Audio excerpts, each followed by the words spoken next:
Hello and welcome to another portion of our LMS video training series. My name is Nora Mosesian and I am the Director of Faculty Affairs here at University of the People. I will be guiding you in this video to logging into the online campus and completing three first important steps that I feel all of our instructors should do before they start exploring the campus and their classroom. So you will be receiving an email from me with your login credentials. When you click the link in that email or input the address into your browser's address bar, that address is my.uopeople.edu. When you click the link or input that address, you will come upon this login screen. This is basically the front door to our campus. And you'll notice that there's a kind of a little contractual understanding between our campus and those logging in, that affirming it's for our students to affirm that they're students, that they're enrolled with the university, they're not accessing it unauthorized, they're being honest, and kind of an agreement. I actually like this little statement here. You would put in your username and your password, and you can choose for the browser to remember that, at least your username, and hit login, and you will land on our homepage. So anytime you see this and you see these graphics here, you know that you're on the main homepage of the campus. You're not yet in your classroom. We will explore your classroom in another video. But once you get here, the first three items that I recommend, first one is to come over here to the latest news block, click older topics, scroll down slightly to administration, and click this link right here. For you, this link might say subscribe to this forum. It says unsubscribe for me because I'm already subscribed. But you would subscribe to this forum and the page will go blue for a second, blue and gray, and then throw you back onto this page after it gives you a confirmation message. I recommend subscribing to this forum because this is the main news site forum, the universal site forum that if there's news being posted here, it affects a large number of people in the site. So either affects all students or all instructors or every user, such as announcements from our LMS administrator that the site is down or needs maintenance and will be temporarily down, announcements about final exams, just large announcements that many people should know in the system go here. So I do recommend subscribing to this forum. The second item that I believe is important for you to do is to click your name in the upper right hand corner. Click on your name so that you can go to your profile, and once again scroll down under administration to click edit profile.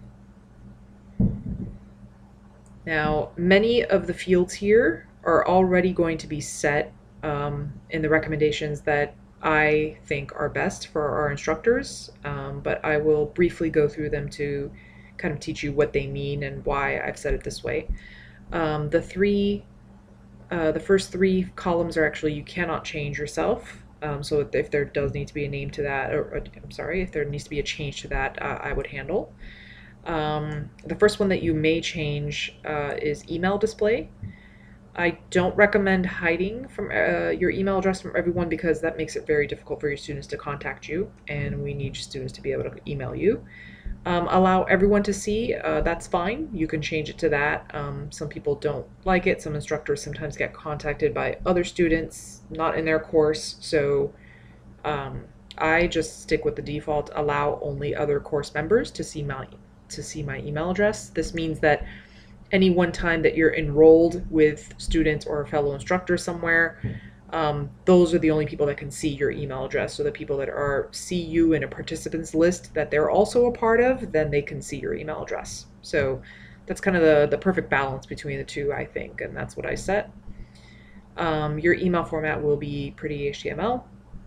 Your email digest type will be complete, daily email with full posts. That way you don't get a single email every single time something goes up on a site forum. You'll just get the complete with the full post summary inside the email. So you just get one email per day and you can catch up on what went on in the forums. I recommend, yes, subscribing to a forum when you post to it and highlighting new posts for you so that you can keep track of anything you've missed. Your text editor will be the default editor given by Moodle. If you want more options in your text editor, I recommend TinyMCE, so you can change that if you'd like, but not crucial.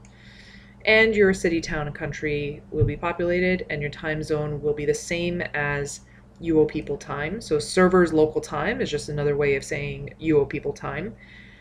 We run on GMT -5. Our time zone never changes. UO people time zone never changes. It's always GMT -5.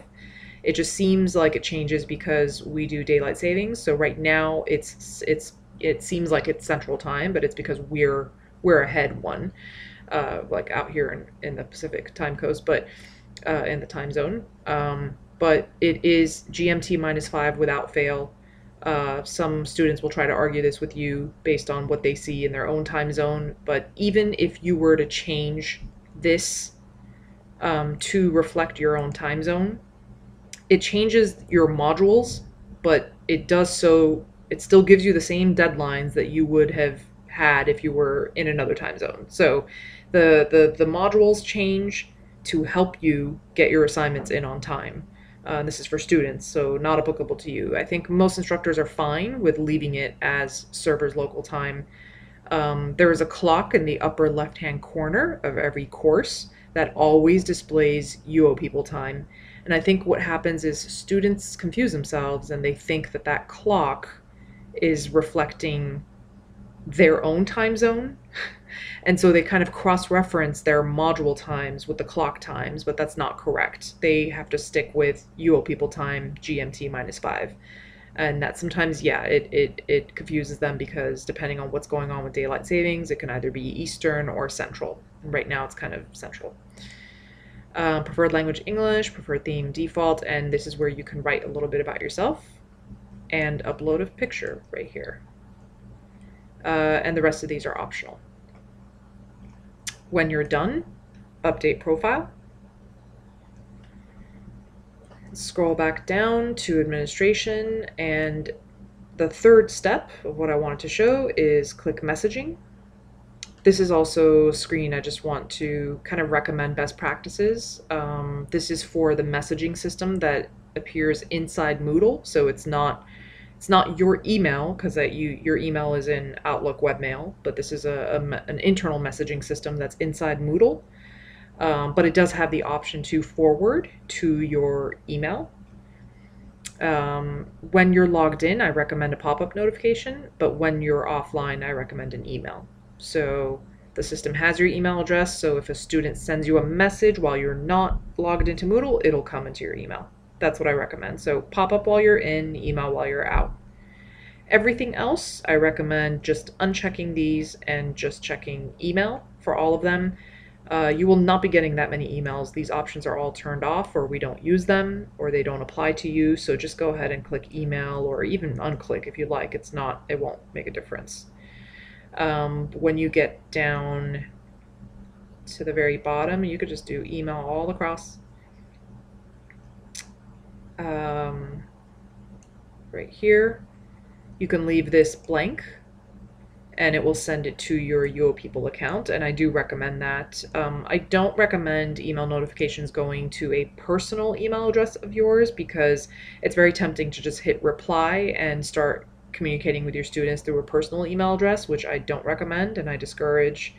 You can communicate with internal staff, with me, with whatever email address you'd like, but with our students, I do recommend that all of our instructors use their UO People email address. That is the reason that we assign it to you. So I do recommend leaving this blank so that you can just get it at your UO People address. I recommend having a pop-up sound displayed if you'd like. That's optional. Beep when a notification is displayed. You'll usually see it in your right-hand corner right here. And then I would uncheck these two. Again, it's to allow students to contact you as needed. And then update profile here. That's pretty much it. Those are the big 3 items that I believe new instructors should do. Just to review, you land on the home page, subscribe yourself to the main site news forum by clicking this link here. Click on your profile and go to edit profile to visit your settings and change what you need, and also go to messaging. So the 3 items once again is subscribing yourself to the site news, editing your profile appropriately, writing something about yourself, putting up a picture, and clicking your messaging settings. In the following video, we will come back here and explore the homepage and also take a look at your course, and then you'll be ready to dive into each assignment type and module type and take a look at how to handle each of your modules. Thank you very much for watching, and we hope you enjoy the rest of the series.